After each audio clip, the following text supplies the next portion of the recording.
Olá, meus irmãos, minhas irmãs, eu sou William Gonçalves e vamos para mais uma reflexão na luz do Espiritismo.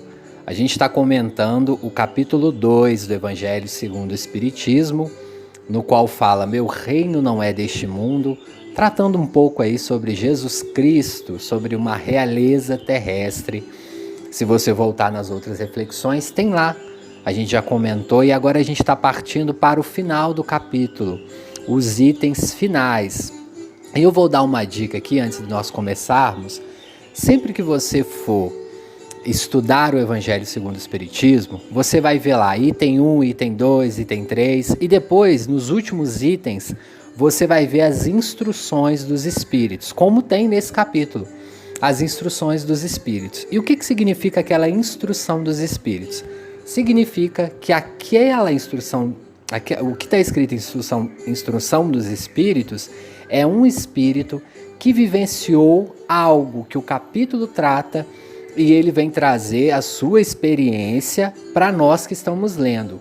Então todo o capítulo do Evangelho tem as instruções dos Espíritos. É como se os Espíritos exemplificassem e colocassem: é possível você mudar, porque nós temos esse exemplo. Ou alguém vai falar nos exemplos: olha, eu vivenciei isso aí na Terra, eu vivenciei o orgulho, eu vivenciei a inveja, e quando eu cheguei no plano espiritual era completamente diferente. Como nós temos lá aquele capítulo da Rainha da França, nas instruções dos Espíritos, ela vai contar a sua experiência, vai contar sobre a sua desencarnação, quando ela chega no plano espiritual, achando que ainda era rainha, e chega lá e vê diversos espíritos de pessoas que ela humilhou, que ela virou as costas e que eram muito mais evoluídos do que ela. Nesse capítulo também tem.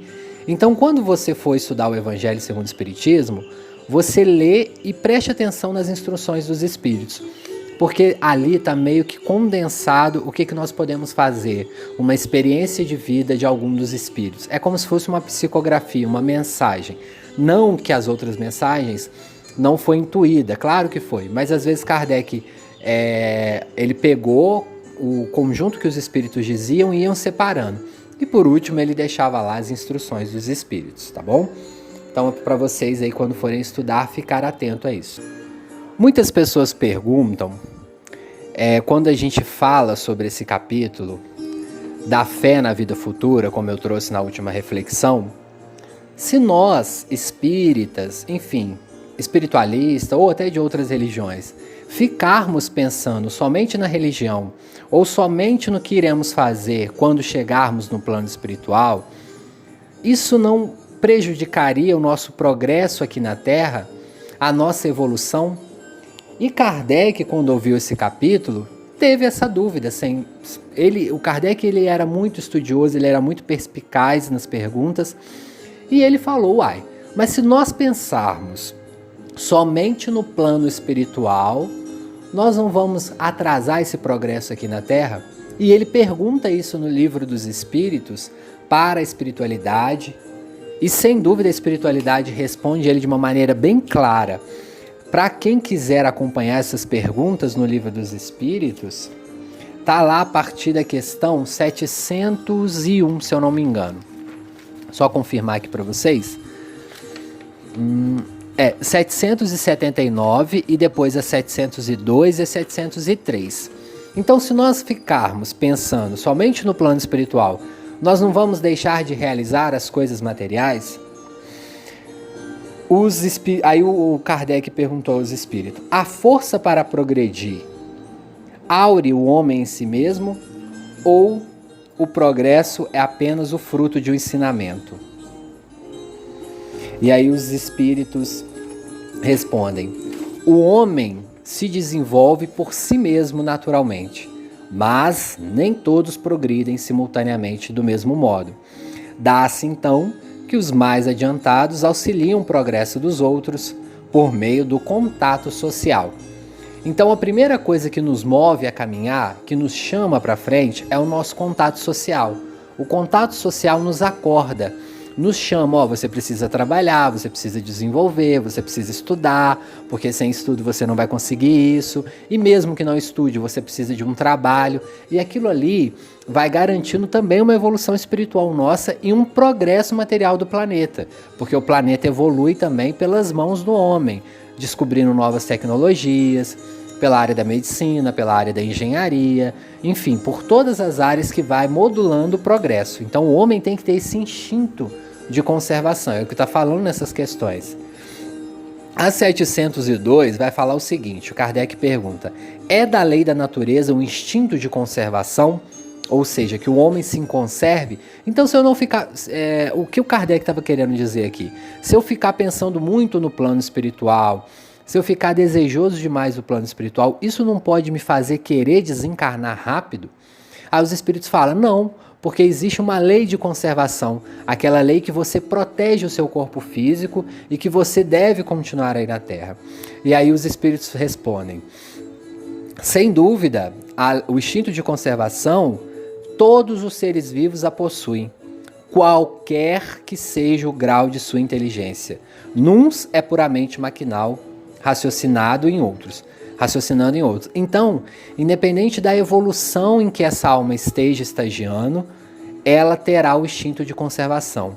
Seja essa alma estagiando num corpo hoje de um animal, que ainda não evoluiu para chegar no humanoide, ou seja os humanos, todos temos esse instinto de conservação que é latente no nosso espírito. Ou seja, quando nós vemos, é como se você protege-se do perigo, você conserva a sua família, você vai conservando meios para que você se mantenha encarnado. Isso desde quando éramos homens primitivos. Nós fomos atrás das cavernas, das armas para nos proteger dos animais ferozes. Isso aí já era o instinto de conservação que está lá no Livro dos Espíritos. Na pergunta 703, ele vai perguntar, com que fim ortogou Deus a todos os seres vivos o instinto de conservação? E aí os espíritos respondem, porque todos têm que concorrer para o cumprimento dos desígnios da providência. Foi por isso que Deus lhe deu a necessidade de viver. Acresce que a vida é necessária ao aperfeiçoamento dos seres. Eles o sentem instintivamente, sem disso se aperceberem. Então, a vida é necessária, a encarnação é necessária para um choque anímico mais bruto. Eu costumo dizer isso, que numa reunião mediúnica o espírito vai lá, recebe aquele choque anímico, mas a encarnação é um choque anímico bruto. Nós sentimos na pele o gosto das coisas materiais. Então nós desenvolvemos o nosso intelecto, nós desenvolvemos a nossa espiritualidade, a nossa caridade muito encarnado. E por isso Deus nos deu o instinto de conservação, o instinto, a vontade de ficar aqui. Então, muitos de nós, mesmo trabalhando no sentido espiritual, que delícia que deve ser uma colônia espiritual, a gente ainda tem algo que nos liga aqui. E quando uma pessoa acaba entrando numa depressão muito bruta, numa angústia muito bruta, isso vai perdendo, não que a lei de conservação perde-se nela, mas ela vai dando valor a outras vozes internas, e isso a gente discute em outra reflexão, mas só para vocês entenderem que todos nós temos um instinto aí de conservação e que mesmo que a gente fica pensando muito na vida futura, a gente não vai ter vontade de desencarnar mais rápido. É claro que de vez em quando dá aquela angústia, dá aquela saudade do plano espiritual, o que eu poderia...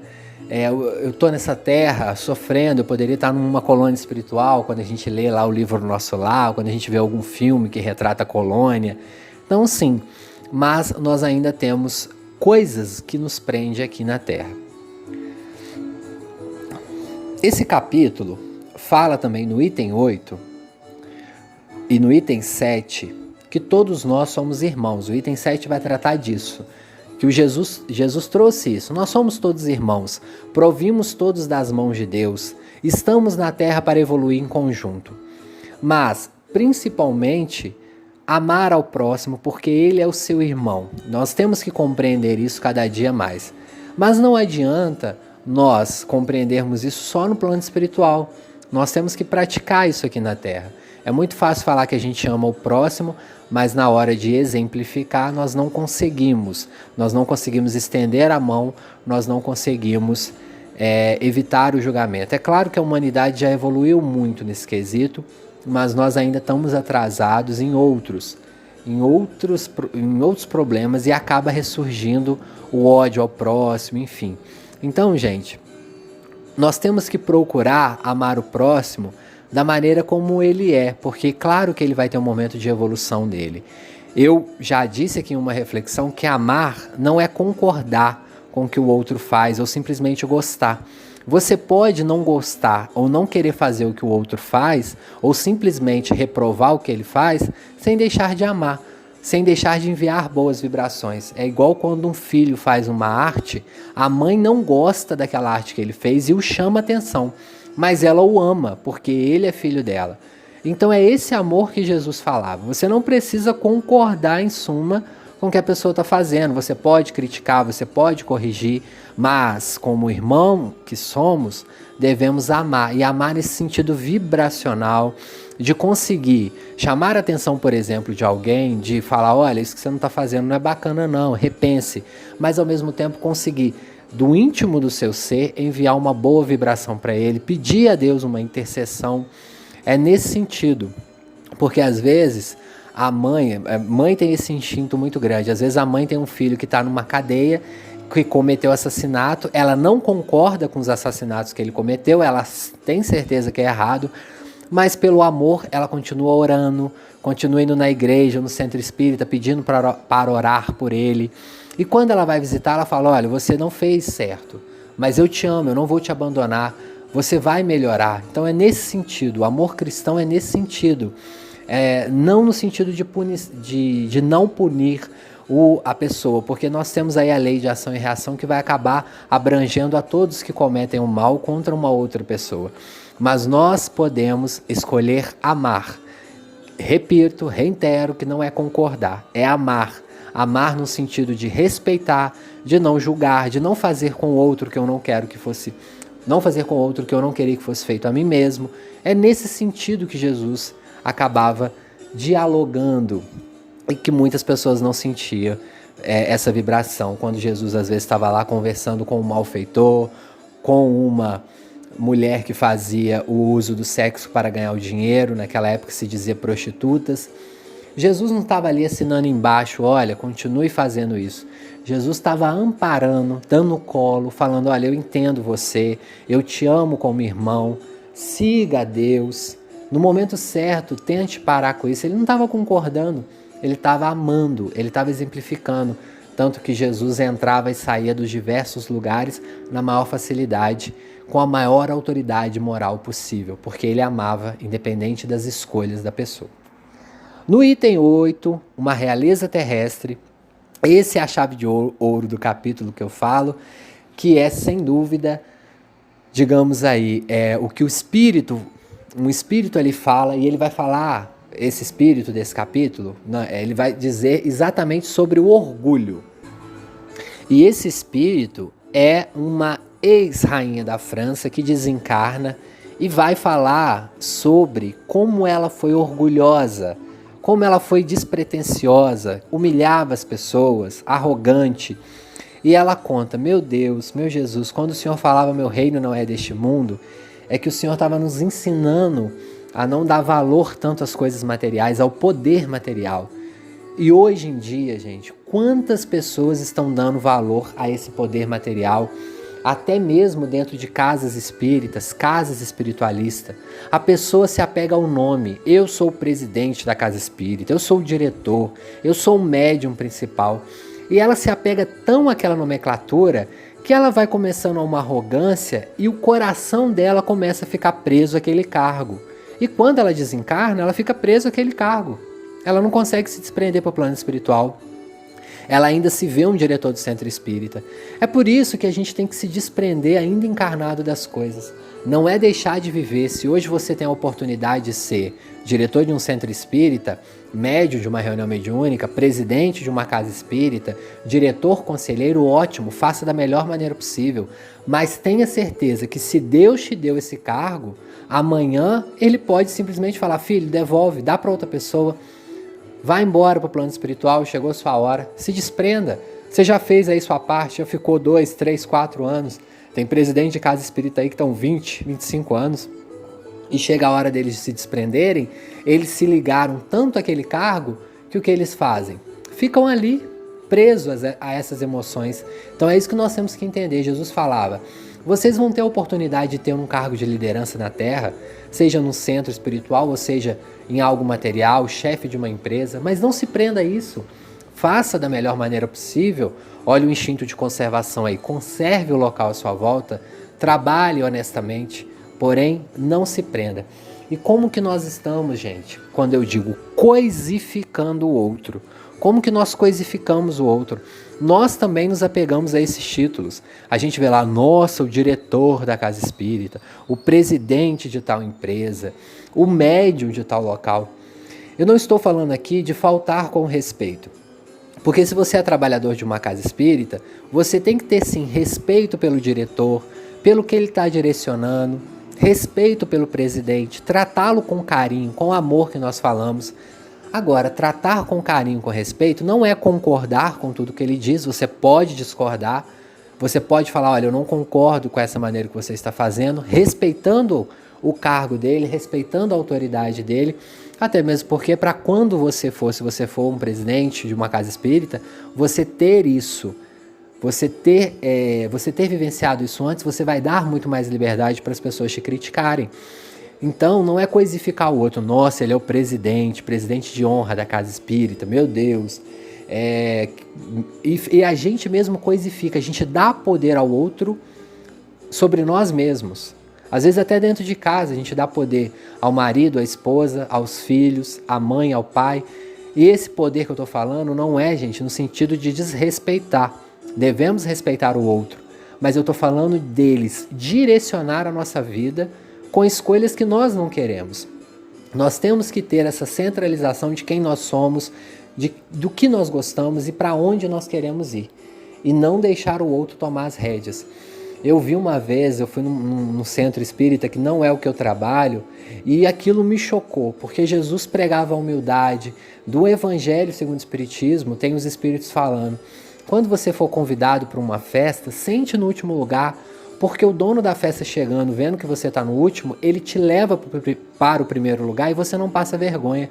Agora, se você chega e senta no primeiro lugar, e ele chega lá e vê que você está sentado no lugar de uma outra pessoa, ele vai pedir para você sair e aquilo vai te humilhar. E quando eu cheguei nessa casa, nesse centro espírita, que não é o que eu frequento, é o que eu vou, de vez em quando eu ia para assistir alguma palestra, e eu vi que as duas primeiras fileiras eram cercadas com uma fita para a diretoria do centro sentar, como se eles fossem diferentes dos outros trabalhadores e das outras pessoas que estavam frequentando a casa. Ora, gente, somos todos iguais, temos os mesmos problemas com nomes diferentes, estamos no mesmo processo evolutivo porque estamos no planeta Terra. Ah, fulano é mais evoluído, mas ele também está aqui no planeta Terra, ele está passando os mesmos problemas que eu com um nome diferente. Ah, mas fulano é mais rico, é mais pobre, é isso, é aquilo outro. Está passando por problemas. Se estar aqui nesse planeta ainda de provas e expiações, é claro que a gente está começando a mudar, mesmo que seja um espírito evoluidíssimo, que veio em missão, ele vai passar por alguns problemas que nós encarnados passamos. Isso é fato. Então vamos ter bom senso. Vou terminar a reflexão, porque está ficando muito grande. Agradeço o carinho de vocês. Se você ficou comigo até aqui, se inscreva no canal, curta, compartilha com as pessoas que você acha que possa gostar, que precisa dessa reflexão. Leia o capítulo 2, Meu Reino Não É Deste Mundo. Leia lá principalmente as instruções dos espíritos, a rainha da França falando lá como ela venceu o orgulho, como ela coisificou, como ela deu valor ao cargo. Você aí que está sendo convidado para assumir um cargo, seja na sua empresa, seja na sua família, seja no centro espírita, no centro espiritualista que você trabalha, vai repensando, vai lendo o Evangelho vai te dar diretrizes aí muito seguras, tá bom? Muito obrigado, pessoal, fiquem com Deus e até a próxima reflexão.